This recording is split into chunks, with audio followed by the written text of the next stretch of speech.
नमस्कार दोस्तों, the practice channel में आपका स्वागत है। आज अपन बात करेंगे शरीर में कमजोरी, थकान या पिंडलियों में दर्द, नींद नहीं आना, बेचैनी रहना आदि चीजों के बारे में डिस्कस करते हैं। कई लोगों का कमेंट्स था कि सर हमारे शरीर में दर्द रहता है, पिंडलियों में दर्द रहता है, तो इस पे वीडियो बनाएं।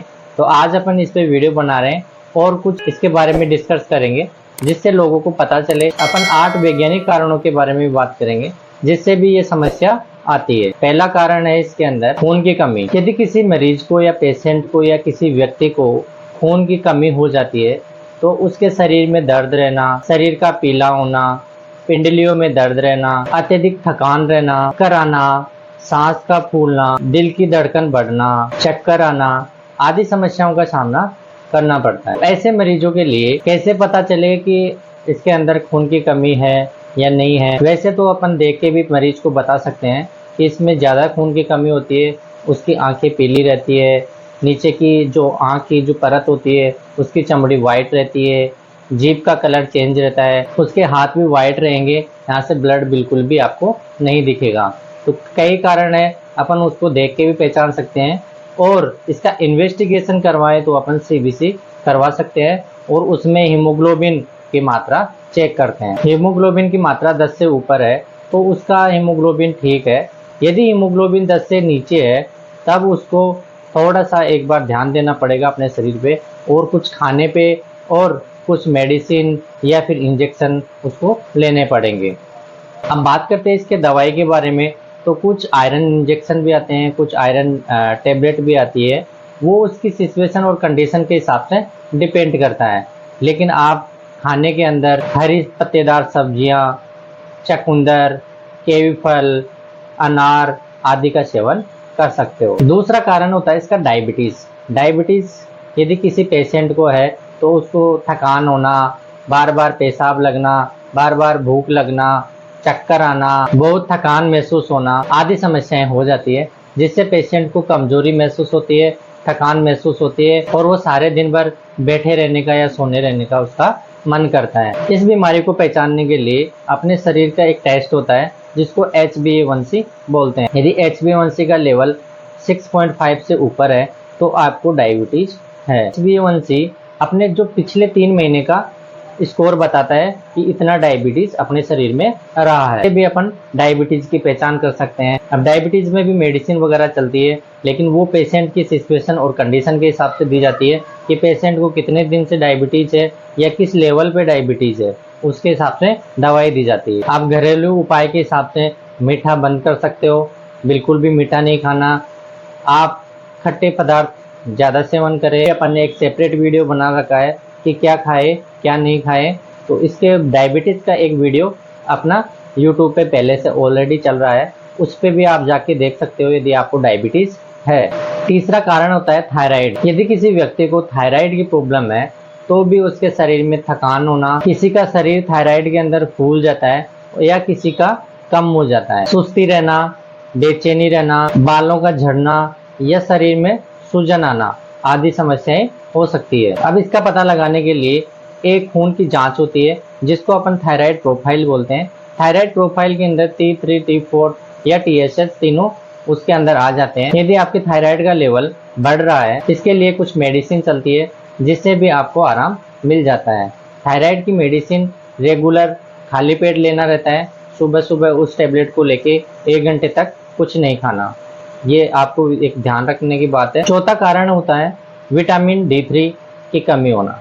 विटामिन D3 की यदि आपके शरीर में कमी है तो इससे क्या होता है, आपके जोड़ों में दर्द रहेगा, मांसपेशियों में दर्द रहेगा, जोड़ों में सूजन आ सकती है, पूरे शरीर में दर्द हो सकता है, थकान महसूस होगी, बहुत ज़्यादा कमजोरी महसूस होगी।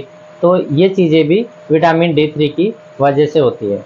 अब इसके लिए आपको एक इन्वेस्टिगेशन होता है जिसमें विटामिन D3 लेवल चेक करना रहता है। यदि विटामिन D3 लेवल कम है तो भी यह समस्या आपको हो सकती है। अब विटामिन D3 लेवल को बढ़ाने के लिए हरे पत्तेदार सब्जियां जिसमें विटामिन D3 ज़्यादा पाया जाता है, जैसे कैल्शियम वगैरह, तो उसको अपन ले सकते हैं, जैसे दूध, अंडा आदि का सेवन कर सकते हैं। बात करें मेडिसिन की, तो मेडिसिन क्या है, पेशेंट की सिचुएशन और कंडीशन के हिसाब से दी जाती है।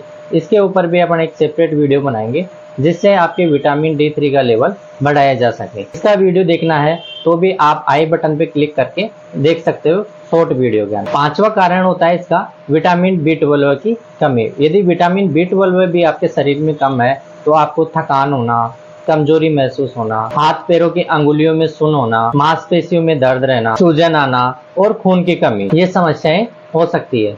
तो यदि आपको ये समस्याएं हैं तो आपके विटामिन B12 का लेवल चेक करवाना चाहिए। आपको इन्वेस्टिगेशन के अंदर विटामिन B12 जरूर करवाना चाहिए, जिससे आपको पता लगता है कि विटामिन B12 आपका कितना है। इसके लिए भी आप खाने पीने में बहुत ध्यान रखें।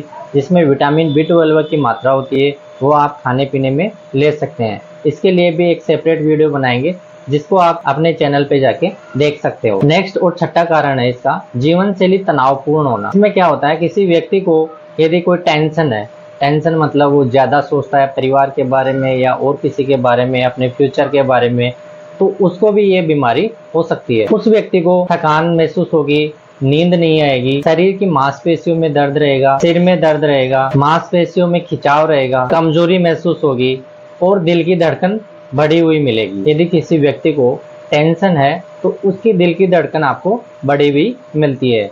तो ऐसे कुछ सिम्टम आपको दिखते हैं तो आप एक बार डॉक्टर से जरूर मिलिए, क्योंकि आपकी जीवन शैली भी, यदि आपका तनावपूर्ण जी रहे हो आप, तो भी आपको एक बीमारी है और इस बीमारी को दूर करने के लिए आपको एक बार डॉक्टर से मिलना चाहिए और जैसे आपको वो सजेशन करते हैं उस हिसाब से आपकी जीवन शैली को आपको जीना चाहिए, क्योंकि इसके लिए मेडिसिन वगैरह आपको नहीं मिलती है। यदि आपको ज़्यादा नींद नहीं आती है तो कुछ नींद की टेबलेट्स वगैरह आपको दे सकते हैं। इसको ठीक करने के लिए कई बार योगा, एक्सरसाइज आदि आपको डॉक्टर एडवाइज करता है। एक्सरसाइज या योगा को रेगुलर करते हो तो आपकी ये बीमारी ठीक हो सकती है। सातवां कारण है इसका पानी की कमी। यदि शरीर के अंदर पानी की कमी होती है, जिसे अपन डिहाइड्रेशन बोलते हैं, इसकी वजह से भी आपको थकान, कमजोरी, मांसपेशियों में दर्द, आपके शरीर में आलसपन रहेगा, आपको उठने का मन नहीं करेगा, बिस्तर पर लेटे रहने का मन करेगा, आदि समस्याएं आपको हो रही है तो आपको डिहाइड्रेशन की भी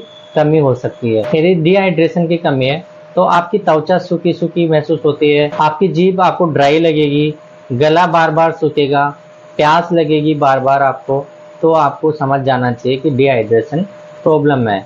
कई बार पेशेंट को उल्टी या दस्त होते हैं तो भी ये डिहाइड्रेशन की प्रॉब्लम हो जाती है। यदि डिहाइड्रेशन की प्रॉब्लम है तो व्यक्ति का पेशाब पीला आता है और पेशाब बहुत कम लगता है। तो ये समस्या है, तो इसको दूर करने के लिए कुछ मेडिसिन वगैरह, थेरेपी वगैरह दी जाती है, जिसमें RL या NS बोतल वगैरह लगाई जाती है। इसको दूर करने के लिए आप घर पे पानी भी पी सकते हैं। पानी कम से कम 24 घंटे के अंदर 6 से 7 लीटर पानी जरूर पिए और इस समस्या से आप बच सकते हो। आठवां इसका कारण है गहरी नींद से वंचित होना। यदि कोई व्यक्ति गहरी नींद नहीं ले पाता, मतलब उसको कम से कम 8 घंटे की नींद चाहिए, यदि वो 8 घंटे की नींद पूरी नहीं कर पाता है तो भी उसको ये समस्या हो सकती है, क्योंकि सोना अपने शरीर के लिए बहुत ही जरूरी है। यदि पेशेंट को गहरी नींद नहीं आती है तो उसके शरीर में कई समस्या हो सकती है, जैसे उसको थकान महसूस होना, चिड़चिड़ापन स्वभाव होना, हेडेक होना मतलब सर में दर्द होना, कॉन्स्टिपेशन की समस्या मतलब आपको कब्जी हो सकती है और कब्जी के कारण पेट में गैस बन सकती है,